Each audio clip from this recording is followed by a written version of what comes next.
Hey everybody, it's Jason Blaha here, and today I want to chat with you guys a little bit about why it really is a waste of time and effort to focus on finding the three different small exercises to completely work a muscle, something like the triceps, the biceps, whatever it happens to be, and why a lot of the data when people link studies and discussion of combining these together is really a waste of time. And I'll give you guys a perfect example here with the first couple exercises you see. Obviously, you see me doing a tricep extension to where I have basically a pullover, so you have extension of the shoulder at the start so that it activates the long head, then I bring it up. Now, an argument could be made that that particular tricep exercise variation literally works all three heads of the tricep. And unless you are getting tendonitis or anything else, you shouldn't need anything else in terms of actual stimulation as far as a small movement goes. And I'm not saying you can't, but the reason we might pick an exercise like this, because you guys will see me up next doing a closed grip bench press. Closed grip bench press is a phenomenal tricep exercise, right? Phenomenal tricep exercise. The problem is that tricep has three heads and it works mainly the lateral and the medial head. Puts a very, very strong emphasis on them, and the long head gets less work. It's called the lazy head for a reason. Incidentally, it's also potentially the biggest head of the tricep.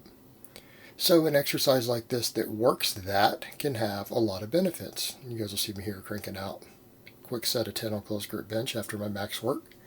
But this is more specific to, say, bench pressing, right? I mean, a closed grip bench press is going to work the tricep as far as the muscles go in ratios of the head, similar to what a bench press does. Good accessory for that. But if you want complete development, you probably do need to do a smaller exercise. But if you look at something like the tricep, you'll see that an exercise like that that recruits the long head heavily will bridge the gap. In other words, a person who does enough training volume on both of these should have big, well-developed triceps eventually. They're not going to have any lagging part of their tricep. A lot of times our exercise variation is there to prevent overuse injuries, just to prevent tendonitis and things. And if you're doing all 6 of your variations every phase of your training, then you have no variation to turn to when you get tendonitis. Right? So it kind of defeats the purpose, doesn't it? But people would have you believe that, hey, you'll see these studies, if you do this, it works the medial head more, this for the lateral head, this for the long head. I'll have you doing 3 different small exercises for different heads of a muscle that gets worked thoroughly on your main movements. And obviously, if you guys are watching this here, I'm by no means anti-small movements these days. I do direct arm work, messing with direct delt work. I do direct trap work, hamstring work. I do these things because I need them to be a better lifter. I need them to grow so that I can get stronger as a strength athlete. And we do these things. But people don't have an intelligent approach to it, and they feel like they're being intelligent and methodical, but the reality is when you take any muscle group that's not extremely complex, and I would call extremely complex would be the deltoid. That's a complex muscle. But it's not as complex as you think. Deltoid's complex, but a bicep and a tricep is not. A pectoral is not. Realistically, there's not going to be more than 2 basic functions that are going to hypertrophy a muscle like that. What does the tricep do? It extends the shoulder and it bends the elbow, right? Locks your elbow out. It doesn't have any functions beyond that. And yes, you're going to have different exercises that are going to work different heads more than the other. But what happens when you start doing multiple sets? All right, when you look at that data, that is a much larger bias towards those heads when a second rep is done, or a single set. But what happens if you take that out to volume over time? What happens? Well, you do get a radiant effect. Eventually, you could, in theory, reach a threshold to where you're inducing significant growth in the head of the muscle that's getting the least work. A perfect example, your long head of your tricep will grow from closed grip bench pressing. Okay, it won't grow maximally because it doesn't work the function of it very well. But it does contract and work. And if you did enough, if you did, say, 10 sets of closed grip bench press to failure, and I'm using an extreme example there. Actually, even a 3 sets to failure would make your long head grow. But if you did 10 sets to failure, you would probably see pretty significant long head growth. just due to the radiant effect and carryover. It wouldn't be maximum growth. If you really want to maximally develop that head, you're going to do some extra work. But here's the thing. I mean, that tricep, that's a perfect example. Perfect example. How many guys are doing tons of pressing already? No, seriously, how many of you guys out there are worried about every head of your tricep, for example, and you're already doing 10 or more sets of heavy pressing every week? Most of you are doing that. You start adding up your benching, your dips, your shoulder presses, you're probably doing a lot of tricep work. It's just not balanced. It's not working all the heads. So if you're doing all this work and you know the lateral head is being trained heavily, why in the world would you go look at some perfect tricep exercise workout and think that you've got to get more work on the lateral head? If you're doing 10 sets of heavy pressing already every week, and I hope most of you are, the lateral head's getting a lot of work. And any exercise that you pick that's a smaller exercise is going to work that head, right? It is going to work it. It is unavoidable.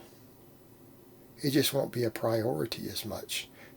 So shouldn't you be thinking in terms of, hey, I should pick the exercise that's going to work the one function that's not being trained? Shouldn't I put a priority on that a little bit? Of course. So you could do something that has some shoulder extension in it to get the long head. Same thing, people worry so much about the biceps. Well, why are you guys picking bicep curls that don't work the whole bicep? All right, what do you see me doing up here right now? Because I know my biceps need work, so I'm doing some curls. I'm doing a strict curl. Notice I'm coming all the way down, and then I'm coming all the way up, and again, you see the shoulder travel. Why? Because that's one of the functions of the bicep. Just like there is shoulder movement involved in one of the heads of the triceps, there is one of the heads of the bicep that can only fully contract and function when that is performed. The other head will work completely off of your elbow movement if you had your elbows locked at your side, right? So if you needed to really work all the biceps, you should probably do that. Incidentally, brachialis gets worked more with a narrower grip. On the easy curl bar, at least. And the brachialis, smaller muscle down by the bicep, probably helps your arm development. So why don't people pick exercises like this to work all the functions? Why do they go, well, I need 3 different bicep movements? I mean, your back work is doing part of your bicep work. Now, for me right now, I'm doing a lot of these curls. I'm doing about 15 sets of these every week. The strict curl with the easy curl bar, I'm doing 15 sets a week roughly.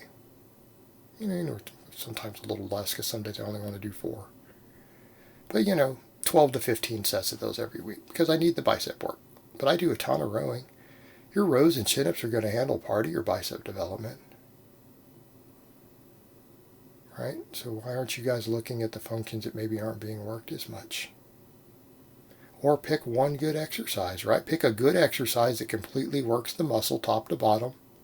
And that way, even if you're not going to say, okay, which part of is lagging from what I'm doing, if you can't figure it out, well, that's a good exercise. Same thing with that tricep movement. That works all 3 heads. What's wrong with that? You could do that. Then you get to something like the deltoid that's a very complicated muscle, and I would say, well, what are you doing for other exercises? All compound movements work at least one of the heads of the deltoid on the upper body. If you're doing a ton of pressing, your front delts are probably pretty well covered. You're probably going to have lagging rear head, side head, your posterior and medial, right? Middle and rear delts. Well, the rear delts are really only going to lag if you're not doing a ton of rowing. The actual barbell row, any sort of row that's done correctly, can actually handle all your rear delt development. I'm not saying you can't do some more. Maybe not a bad idea. It'll handle all of it. It's probably the only head of your delt lagging. Like in my case, my side delt's lagging a little bit there. I need to do some work for it. Be a good idea.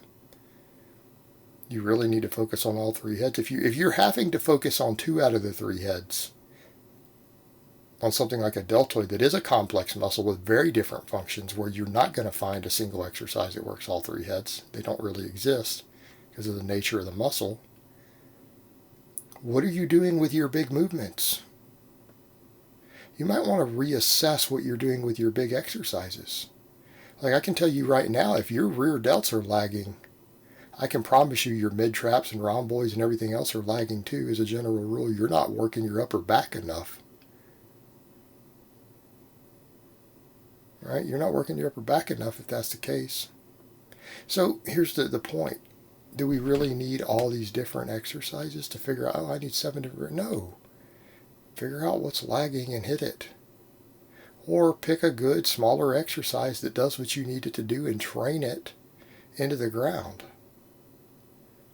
You need 7 different variations.